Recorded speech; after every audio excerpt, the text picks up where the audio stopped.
ते बघून खूप आनंद वाटतो।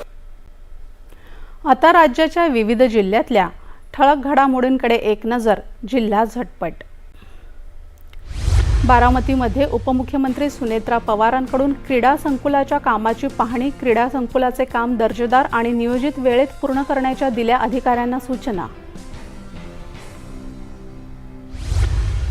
गडचिरोली जिल्ह्यात रस्ते आणि पुलांच्या निकृष्ट कामांवर कठोर कारवाई। कामांच्या गुणवत्तेशी तडजोड नाही, तसंच जिल्ह्यातील सर्व पुलांचे स्ट्रक्चरल ऑडिट करण्याचे सार्वजनिक बांधकाम मंत्री शिवेंद्रराजे भोसले यांचे निर्देश। यवतमाळ जिल्ह्यात अनोख्या पद्धतीने रक्षाबंधन। शाळेतील लहान विद्यार्थिनींनी यवतमाळ शहर पोलीस स्टेशनमधील पोलीस कर्मचारी तसेच होमगार्ड जवानांना बांधल्या राख्या। रायगड जिल्ह्यातील आई डे केअर पेंटच्या विशेष मुलांनी बनवल्या 18,000 राख्या। विविध स्टॉलच्या माध्यमातून या राख्या सर्वत्र जिल्हाभरात विक्रीसाठी उपलब्ध। बीडमध्ये मुक्ता शिक्षक संघटनेच्या वतीने जिल्हा परिषद कार्यालयासमोर निदर्शनं।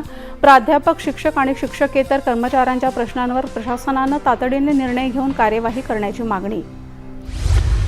आणि चंद्रपूर जिल्ह्यातील धुग्गू शहरालगत असलेल्या मुंगोली खुल्या खाण परिसरात वाघाचा मुक्त संचार। वेकोली कर्मचारी आणि नागरिकांमध्ये भीतीचं वातावरण।